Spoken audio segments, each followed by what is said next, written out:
Hello friends, if you're confused whether you should pay the maximum amount in your education loan and finish it off as soon as possible, or you should pay the minimum EMI and drag it for longer duration, then this is the video for you.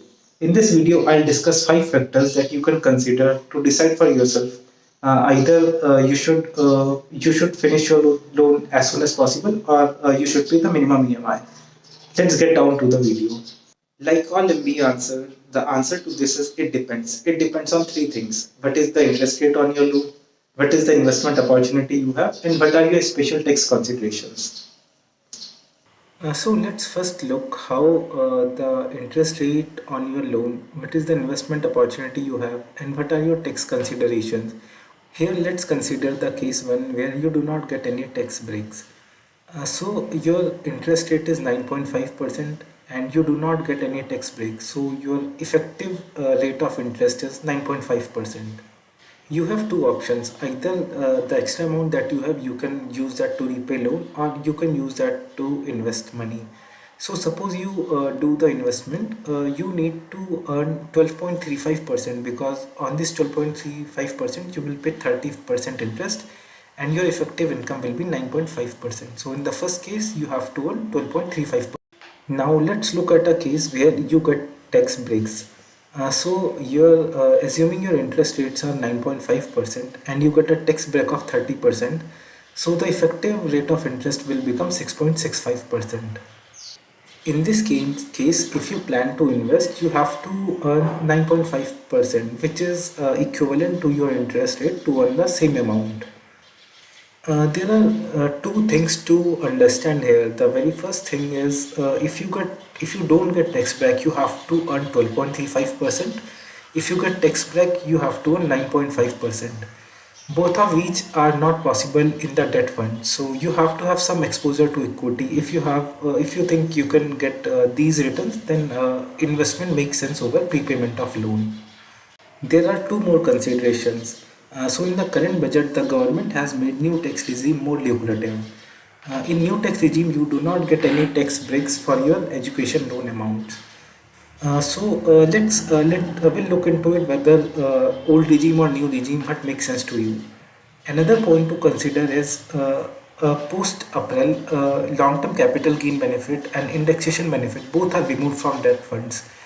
We made few days back we made a video on this. You can watch that video. So you have to consider the impact of the tax regime and the investment returns that you can get to decide which plan is optimum for you. Now let's look whether old or new, which tax regime makes more sense to you. We have created this template where you can see which tax regime, whether old or new, which suits you. Let me give you a walkthrough of this template. So in this template it is mentioned do not change these highlighted cells. These highlighted cells contain formula. So here in this column you can put your CTC, and in these sections you can put the deductions that you are trying to claim. So you can put HRA deduction here, 80C deduction in this section, 80A deduction here, 80D deduction here, and home loan deduction here. And remember to not change these highlighted cells. After you put these values there, and if you are getting some LTA, you can put that here, and some tax and medical insurance that is provided to you by the company here.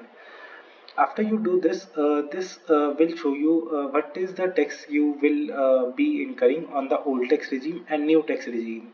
So here you can compare whether old or new tax regime which makes sense to you. So here these are the dummy numbers. So you can run this calculation for yourself. We'll put this template in the description of this video.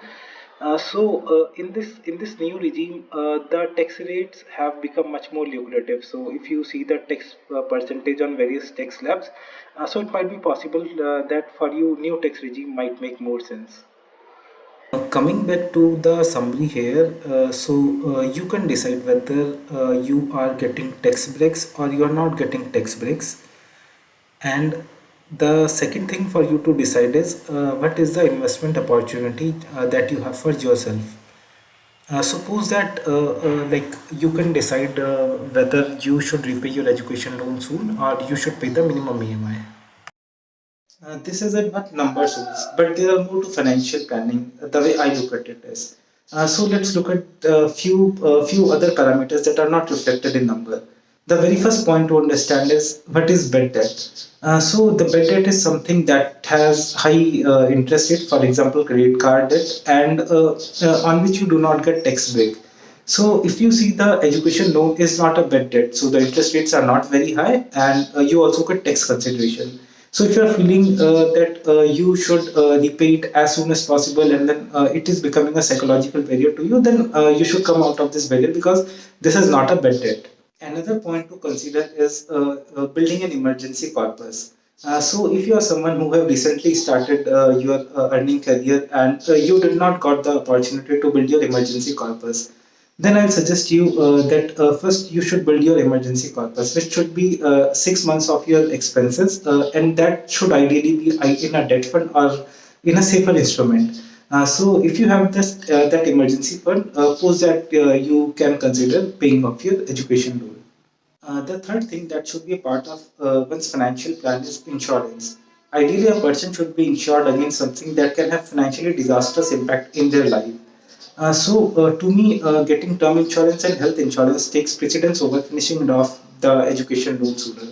So, you can also consider this point. Another thing that should be part of your financial plan is long-term investment plan. Ideally, each one of us should have a long-term financial plan which will help us build a corpus for ourselves. It does not make any sense to finish all the loan as soon as possible, but do not have any corpus accumulated. It's important you have a long-term financial plan and you pay your liabilities along the way. After you are clear on these four items and you understand the impact of the interest rate, the investment opportunity, and your tax consideration, considering these five parameters, you can decide for yourself whether paying it off as soon as possible or you should pay minimum EMI. What makes sense to you? Do let me know in the comments below what are the additional factors that you will consider in your plan. If you find this video helpful, do share it with your batchmates. Thank you. Also, feel free to reach out to us on the details given below to create a financial plan for yourself for FY 23-24.